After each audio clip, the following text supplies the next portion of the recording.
Hi, my name is Guang, 12 years old, primary 6 from Tifa Primary School. We'll be having a continuation of techniques of limit calculations for gamma function.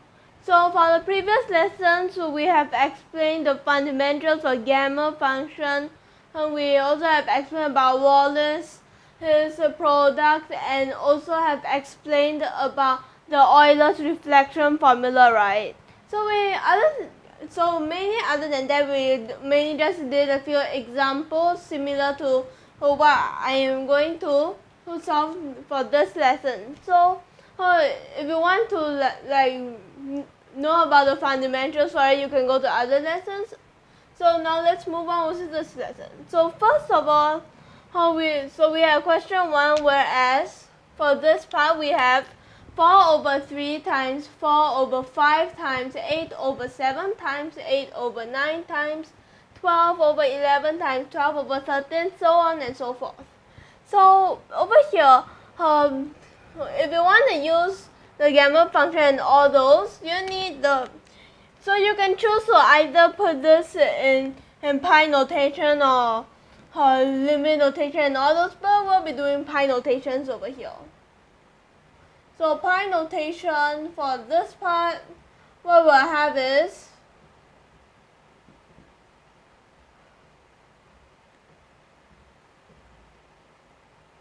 so first of all, the numerator, if you realize for this part it's 4n squared. Well, n starts from 1, okay? So over here 4n squared, and then the denominator will be 4n minus 1 and 4n plus 1. Okay? And then it will be from 1 to infinity. So you may think that for this part over here, give me one sec.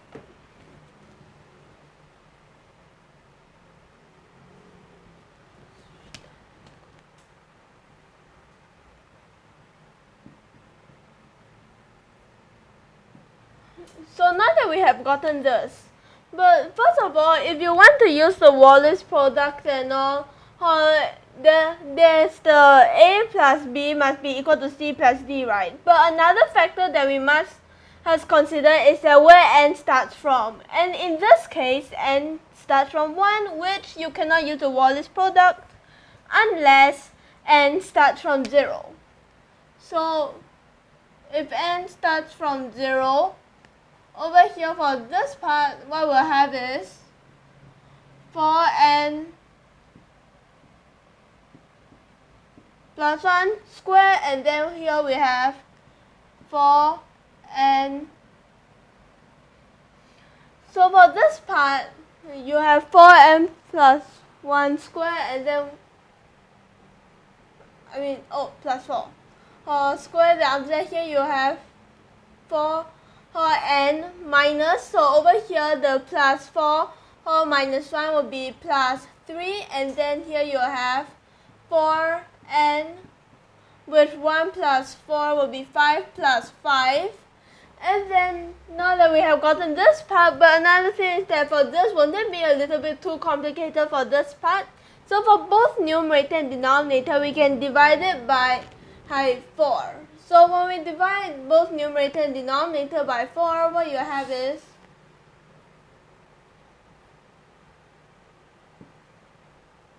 n plus 1 squared, and then here you have n plus 3 over 4 and n plus 5 over 4. Okay, and now that we have gotten this, we can first see if we can use the Wallace formula. So 3 over 4 plus 5 over 4 is 2, right? Yes. And then what about 1? And so 1 plus 1, because of the square, so it's basically 2 parts, will be 2. And both of them are equal. And what you'll get in the end is, so now you can use a Wallace product, whereas it will be from the n plus A, n plus B, n plus C, n plus D to gamma C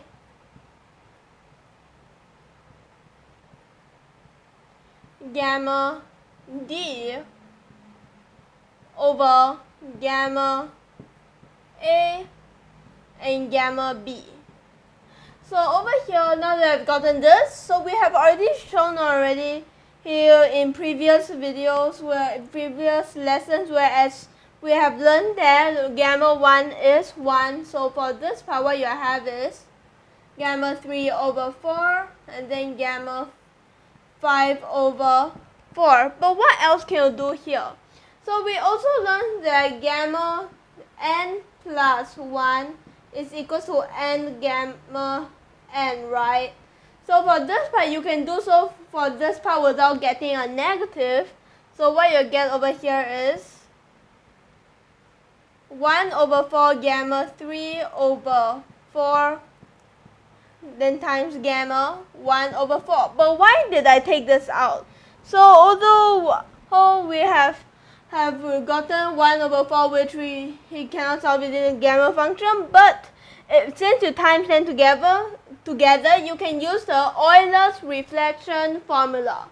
So the Euler's reflection formula we have already mentioned in previous lessons before, but I'm just going to mention it again. So for the Euler's reflection formula is that although for gamma half we can get square root pi and all, but what about for others that we cannot figure out? Well, apparently gamma, so this only happens if the gamma, these two adds together to become 1. For over here, what we'll get is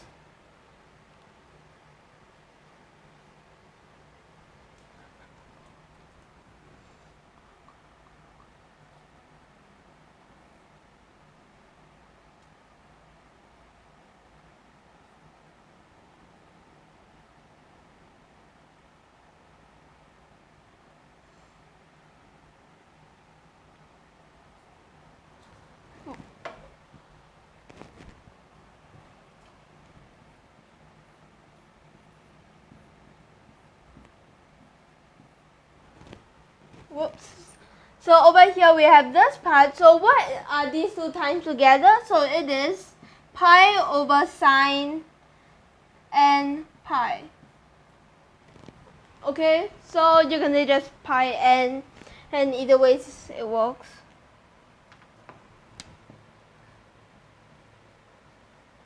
Okay, alright, so now that we have gotten this, it is basically 1 over 4. So these two times together, you get a pi, and then sine. So we're going to use a 1 over 4 over here, pi over 4. But what is sine pi over 4? So sine pi over 4 is square root 2 over 2, whereas you will get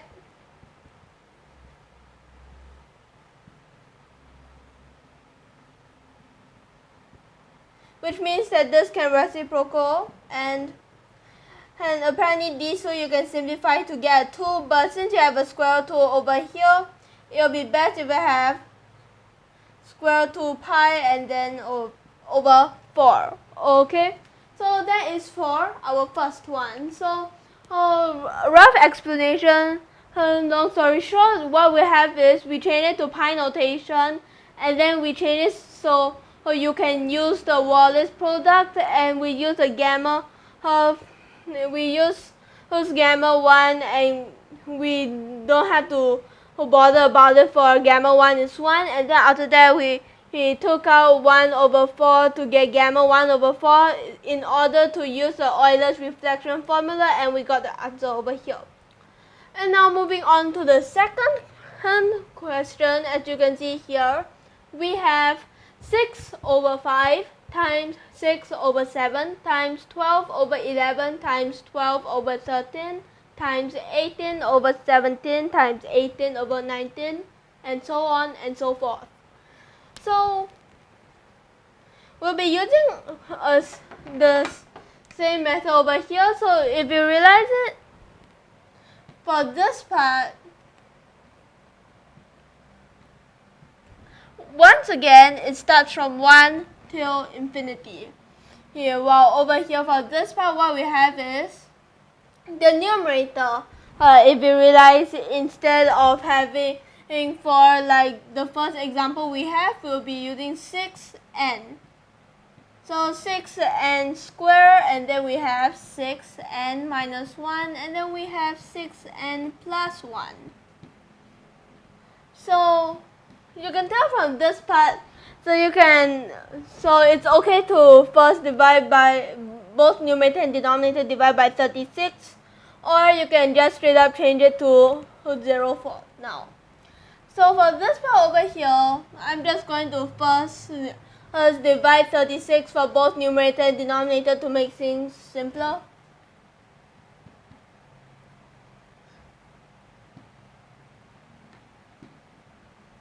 So both numerator and denominator divide by 36, thus for this part become n squared, and here you get n minus 1 over 6 and n plus 1 over 6.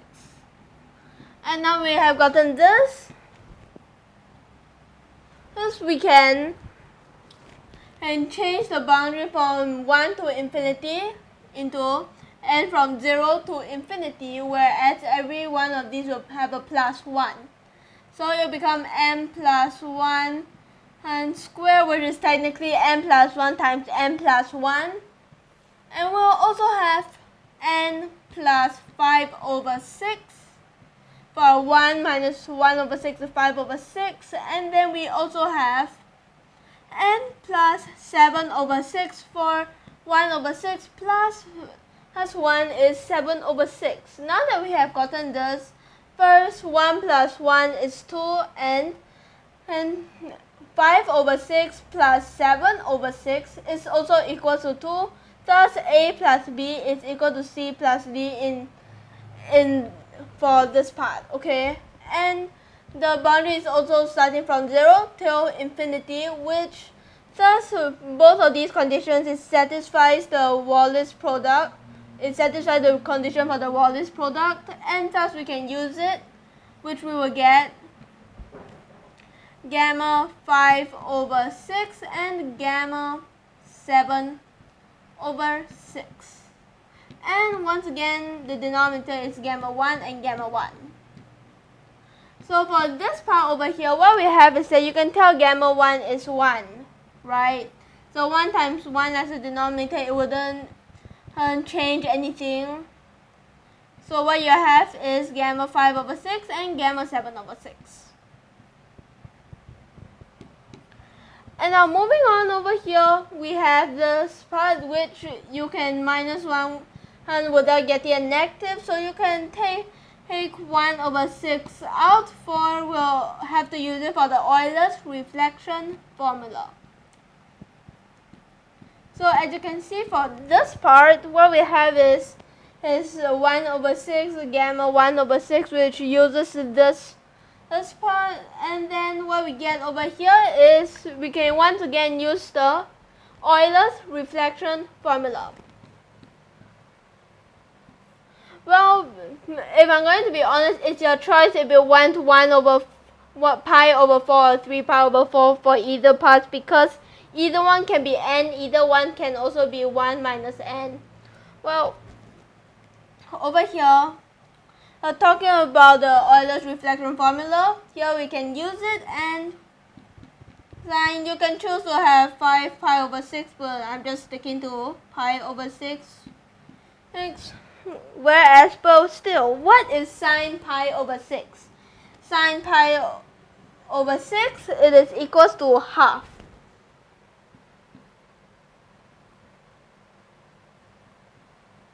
And since sine pi over 6 is half over here, you can simplify, and you can tell that 2 and the 6 can simplify to 3 over here, and you get a pi over 3. Great success. So for this part, if you cannot tell for this, it's like for most, we use fractions over here. Well, the thing about fractions is that, well, if it's decimal, it will probably make it better and all, but for decimal, if it is rational and all, that means you can change into fractions and all, you can definitely use it. But if it's like it has infinite number of digits, it can be rational, it can be irrational. Well, for irrational ones, And for this, we cannot have the fractions and all. So for irrational, we can also straight up just use e and 1 minus e, for example. But for this part over here, if you want to know like those others like the gamma, half and all, which we don't use the Euler reflection formula, you can go back to previous lessons. Well, that will be all for this lesson. And last but not least, thank you for your watching.